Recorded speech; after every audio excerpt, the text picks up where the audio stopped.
가정교회 이런 제목으로 말씀 전하겠습니다.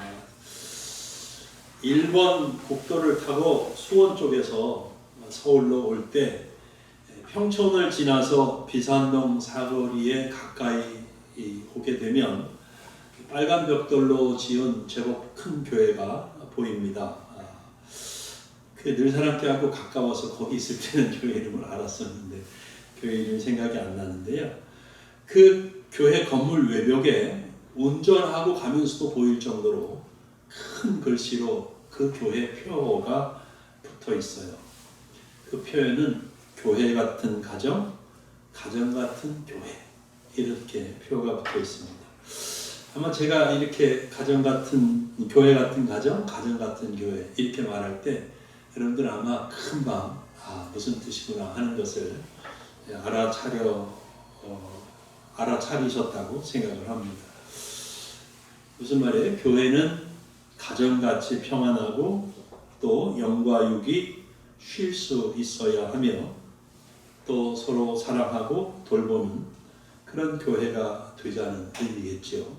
또 가정은 교회처럼 하나님을 예배하는 곳이어야 하고 가족 상호간의 말씀과 기도로 섬기는 그런 평안과 은혜가 넘치는 그런 가정이 되자 그런 의미일 것이라고 생각합니다. 일본 국도는 이제 제가 자주 가는 길입니다. 부모님들이 다 돌아가셔서 이제는 얼마나 더 자주 다닐지 모르겠습니다만은 다니면서 볼 때마다 참 좋은 표다 그런 생각을 했거든요. 우리 교회도 가정 같은 교회가 되고 싶습니다. 아멘. 그래서 성도님들의 가정은 또 교회 같은 가정이 될 수 있기를 기도하고 바랍니다. 오늘 가정의 달 둘째 주일인데요.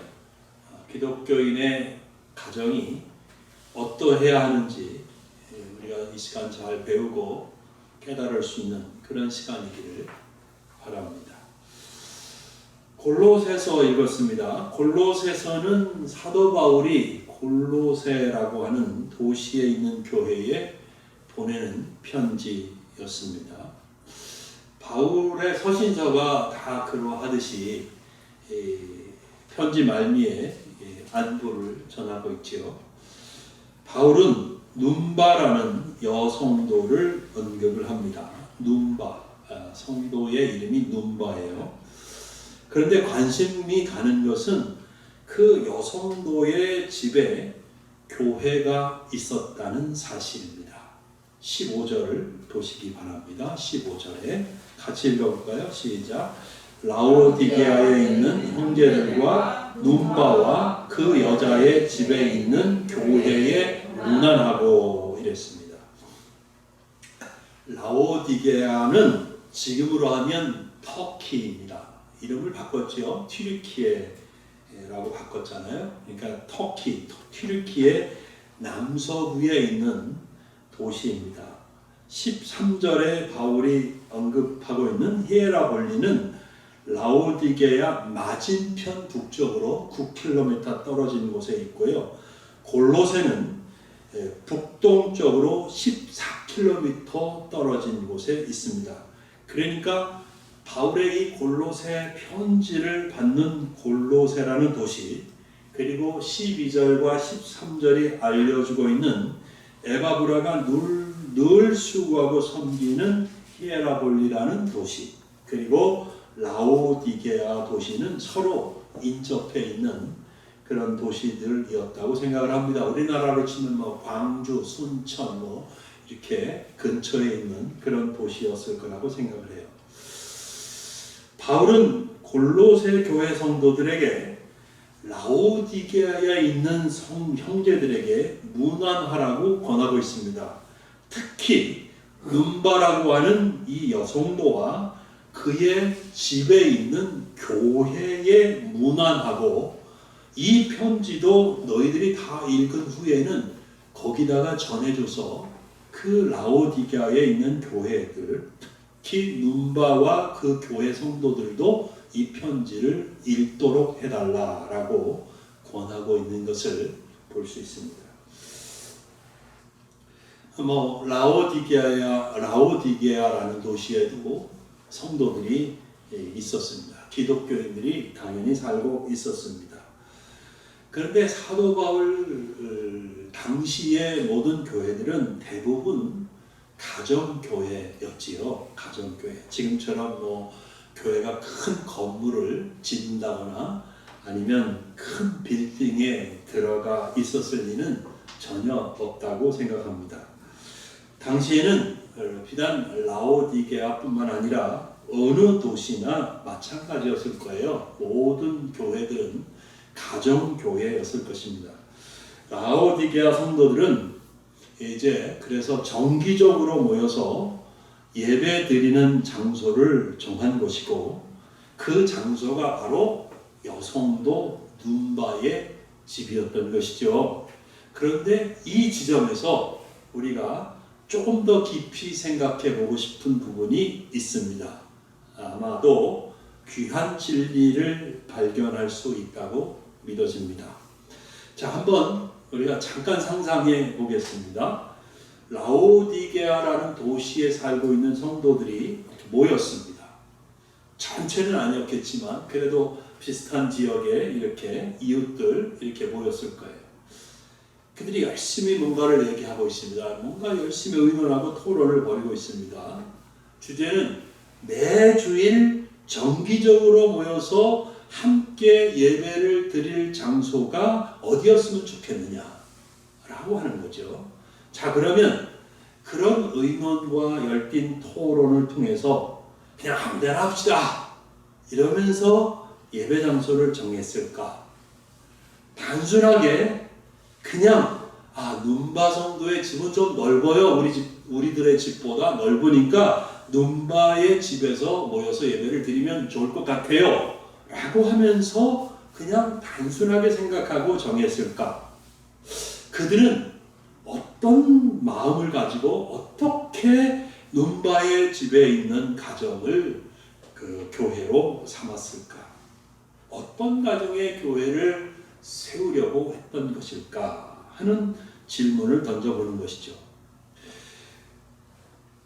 모르긴 몰라도 분명한 것 하나는 그들 중에서 그래도 가장 모범적인 신앙을 갖고 있고 그런 신앙생활을 하는 그런 가정을 찾았을 거라는 생각이 드는 거죠. 성도들이 모이면 마음 놓고 예배드리고 교제할 수 있는 그런 집을 원했을 것입니다. 근데 그뿐만은 아닐 거예요. 그 가정의 영적 분위기 또한 굉장히 중요한 요인이 되었을 거라는 생각이 들어요. 들어가면 경건해지고 이 집에 들어오면 정말 하나님이 이 집에 계시는 것 같아. 그런 하나님의 임재를 느끼면서 서로 기쁘고 평안하게 위로를 주고받고 힘을 주고받고 그렇게 교제할 수 있는, 그리고 또 예배 드릴 수 있는 그런 집을 원해서 그런 집으로 눈바의 집이 안성맞춤이다 이러면서 정했을 거라는 그런 생각을 합니다. 따라서 눈바의 집에 있는 가정교회는 우리에게 아주 귀한 진리를 가르쳐주고 있습니다. 우리 모두의 가정이 교회가 될 수 있어야 한다. 우리 성도들의 가정이 교회 같은 가정이 되어야 한다라는 진리를 말해준다고 믿어요. 만일 예수님께서 여기 제가 아니라 예수님이 쓰셔서 여러분들에게 지금 여러분의 가정도 교회 같은가? 라고 물으신다. 너의 가정에도 교회가 있느냐라고 예수님이 질문하신다면 여러분은 무엇이라고 대답하시겠습니까? 저는 우리 모두가 예 주님, 저의 가정은 교회와 마찬가지입니다. 교회 같은 가정입니다 라고 대답할 수 있는 우리 성도님들의 가정이 되기를 예수님의 이름으로 축복합니다. 여러분 혹시 이런 거 생각해 보신 적 있는지 모르겠어요. 기독교 용어는 거의 싹 다 가정 언어입니다. 기독교 용어는 가정 언어예요. 생각해 보신 적 있어요? 성경이 가르치는 것 중에서 가정과 통하지 않는 것은 거의 없을 정도입니다. 하나님을 우리가 뭐라고 불러요? 아버지라고 불러요. 자녀들이, 모든 가정에서 자녀들이 남자 부모에게 아버지라고 하는 것처럼 우리가 하나님을 아버지라고 부릅니다. 그리고 하나님도 우리를 당신의 자녀라고 생각하십니다. 종교개혁자 존 칼빈은 교회는 성도들의 어머니 같은 존재다라고 얘기했어요. 굉장히 일리 있는 말이에요. 성도들은 교회 안에서 돌봄을 받고 양육을 받고 그런다는, 쉼을 얻고 그런다는 거죠. 성경은 예수님이 하나님의 맏아들이라고 합니다. 히브리서 1장 6절에 이런 말씀이 있어요. 또 그가 맏아들을 이끌어 세상에 다시 들어오게 하실 때에 하나님의 모든 천사들은 그에게 경배할지어다. 예수님이 하나님의 맏아들로 되어 있어요. 또 남편과 아내의 관계를 설명하면서도 주님과 교회의 관계를 설명합니다. 주님과 교회의 관계를 남편과 아내의 관계처럼 에베소서 5장에 보면 사도 바울이 설명하고 있는 것을 볼 수 있어요. 그러므로 성경을 우리가 보다 잘 이해하려고 한다면 가정을 잘 알아야 되는 거죠. 가정에 대한 이해가 깊어야 된다는 얘기입니다. 가정과 교회는 신앙생활에서 결코 나누어서 생각할 수 없는 그런 밀접한 관계를 가지고 있다는 거예요. 부모의 사랑을 알아야 하나님의 사랑을 더 잘 이해할 수 있는 거예요. 하나님의 사랑을 알면 부모의 사랑이 어떤 사랑인지 더 깊이 깨달을 수가 있는 거거든요. 그래서 교회와 가정, 이것은 우리의 신앙생활 속에서 정말 중요한 그런 의미가 있다라는 거죠. 그러므로 교회는 가정 같아야 하고 가정은 교회 같아야 합니다. 우리들의 가정은 여러분 교회가 되어야 합니다. 교회 같은 특징을 가져야 하고 교회 같은 영적 분위기가 흘러야 된다. 그렇게 믿습니다. 그래서 우리의 가정, 즉 성도의 가정은 결정적으로 두 가지가 필요하다고 생각해요. 두 가지. 첫째는 각 가정은 예수 그리스도를 최고의 권위로 인정해 드려야 합니다. 가정에 아빠가 최고의 권위자가 아니고 또 어떤 가정은 엄마가 더 세지요. 엄마가 더 힘이 센 그런 가정이 아니라 예수 그리스도가 가장 최고의 권위가 있으신 그런 분으로 모셔야 한다고 믿습니다. 만일 우리의 가정이 이런저런 문제 때문에 시달리고 있고 고통을 겪고 있다면 분명 이유가 있을 거예요. 그렇죠? 그 이유가 가정마다 다 다르겠지만서도 공통된 이유 하나가 있습니다. 그거는 뭐냐 하면 가정에 절대적 권위를 가진 사람이 없다는 거예요. 다 제각기 누는 거예요. 다 제 목소리를 높이는 거예요. 그러면 가정이 굉장히 어려워집니다. 사실 가정이 건강하고 교회 같은 가정이 되려면 가족 구성원 모두가 무릎을 꿇고 승복할 수 있는 권위가 있는 분이 있어야 합니다. 그리고 그 권위는 누구일까요? 예수 그리스도가 되어야 하는 겁니다. 교회의 머리가 예수 그리스도이듯 각 가정의 성도의 각 가정의 머리도 예수 그리스도가 되어야 한다는 것이죠. 그러므로 인생관, 가치관, 세계관, 그리고 현실관에서 가족 구성은 모두가 한 마음으로 승복할 수 있는 절대 권위자가 우리 집에는 예수 그리스도이시다 라고 고백해야 합니다. 어른은 어른대로 생각이 다르고 아이들은 아이들대로 그 생각과 주장이 다릅니다. 따라서 모두가 인정하고 굴복할 수밖에 없는 절대 권위자 예수 그리스도를 가정의 가장 큰 어른으로 권위자로 모셔야 합니다.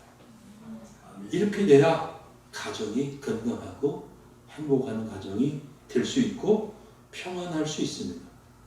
그렇게 되지 못하면 그 가정은 흔들릴 수밖에 없고 또 불안하고 혼란스러움을 자주 겪게 될 것입니다. 여러분, 마귀는 가정교회를 공격합니다. 쉽게 말해서 가정을 무너뜨리려고 합니다. 가정이 불안하게 만듭니다.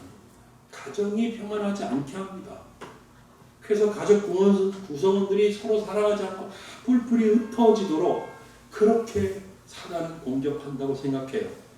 어떻게 보면 빌딩 교회보다 가정 교회를 더 세차게 공격하고 무너뜨리려고 사탄이 노력한다고 말해도 무리가 없다고 생각해요. 그래서 우리가 정치적 견해가 다르고 아버지와 아들이 정치적 견해가 똑같을 수는 없잖아요.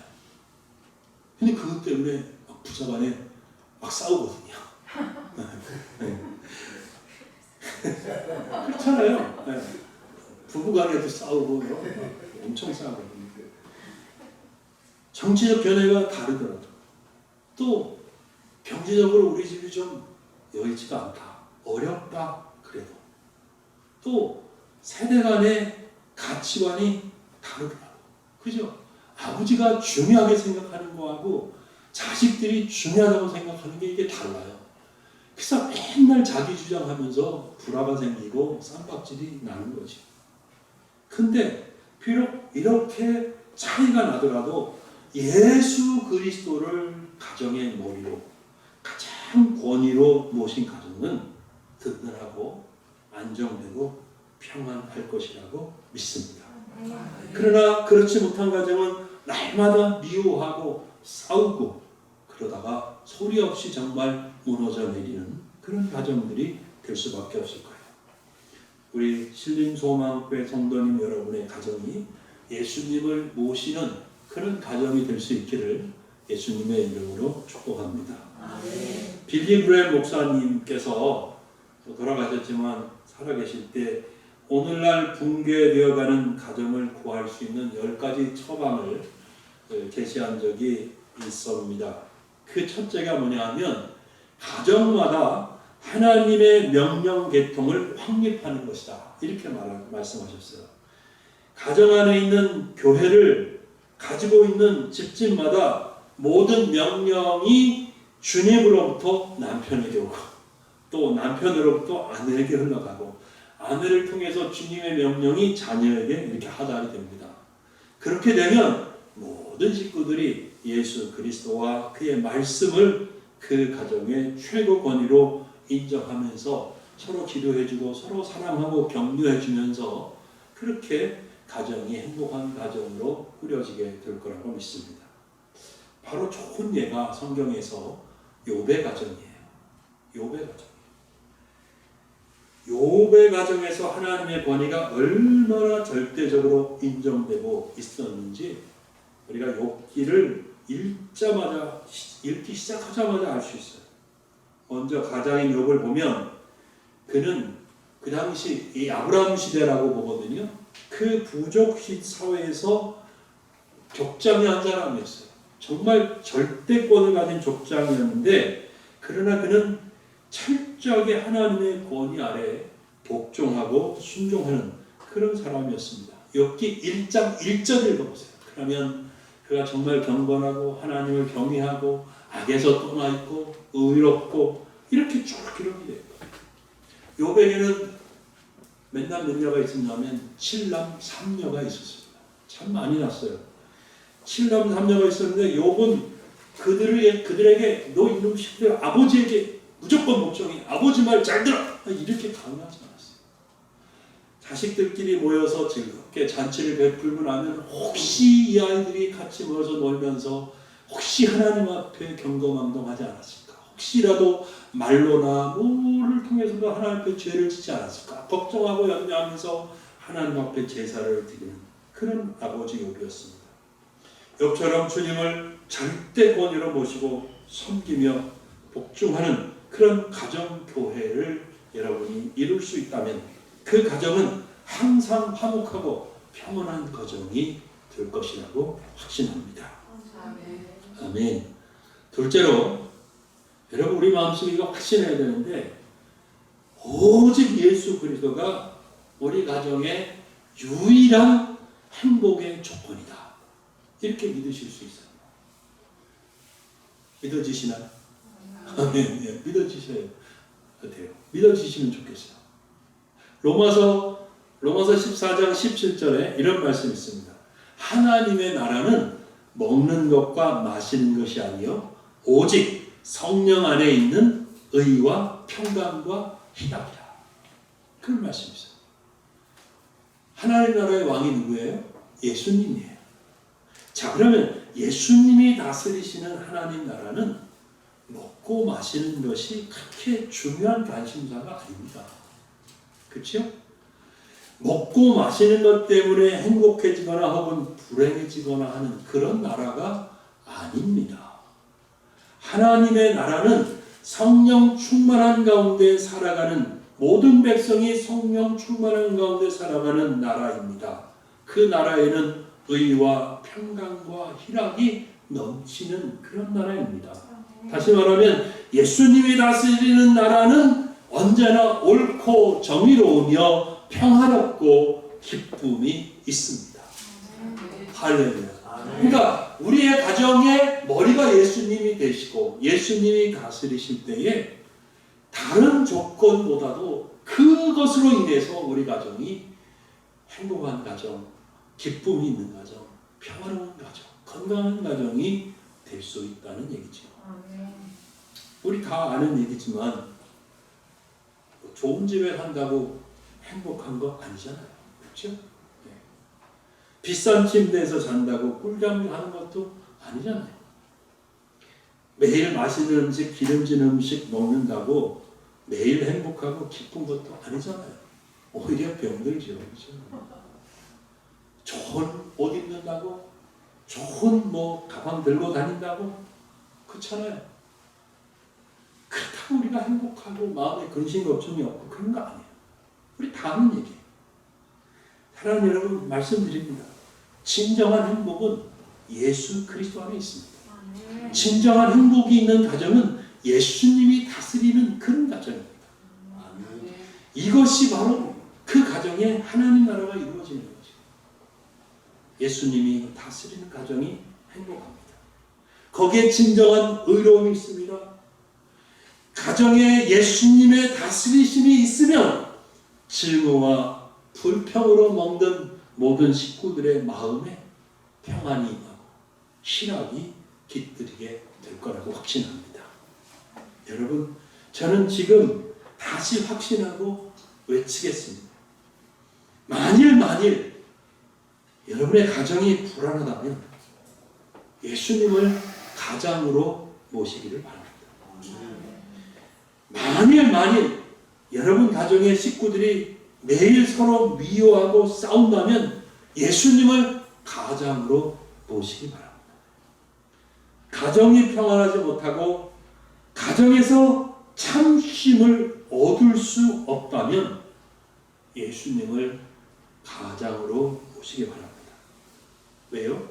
오직 예수 그리스도만이 무너져 내리고 있는 가정을 구할 수 있는 유일한 분이시기 때문이죠. 예수님이 십자가에서 흘리신 피가 우리 가족 한 사람 한 사람의 숨은 죄를 깨끗이 맑게 씻어낼 때 그곳에 그 가정에 진정한 행복이 찾아올 거라고 확신합니다. 여러분 이제 말씀을 맺겠습니다. 사랑하는 여러분, 여러분의 가정을 교회 같은 가정으로 만드시기 바랍니다. 그러면 분명히 가정이 어떤 문제에 있고 그것 때문에 힘들고 고통스러울지라도 반드시 회복될 것이고 그리고 아름다운 가정이 될 것입니다. 예수 그리스도가 여러분 가정의 가장이 되게 하십시오. 항상 예수님의 뜻을 구하고 예수님의 뜻을 알게 되면 기꺼이 순종하십시오. 낮이나 밤이나 예수님의 다스리심 아래 거하십시오. 예수님께서 여러분의 가정을 의와 평강과 희락으로 가득 채우실 것입니다. 내 가정이 만일 내 가정이 위기라고 느끼신다면, 만일 내 가정이 뭔가 모를 심각한 문제를 안고 있다는 생각이 이 시간 든다면 좀 더 세게 말해볼까요? 좀 더 세게 말해서 이대로 가면 내 가정이 무너질 수밖에 없다는 생각이 든다면 여러분의 가정을 교회 같은 가정으로 만드실 수 있기를 예수님의 이름으로 축원합니다. 아멘. 우리 한번 같이 기도하는 시간을 갖겠습니다.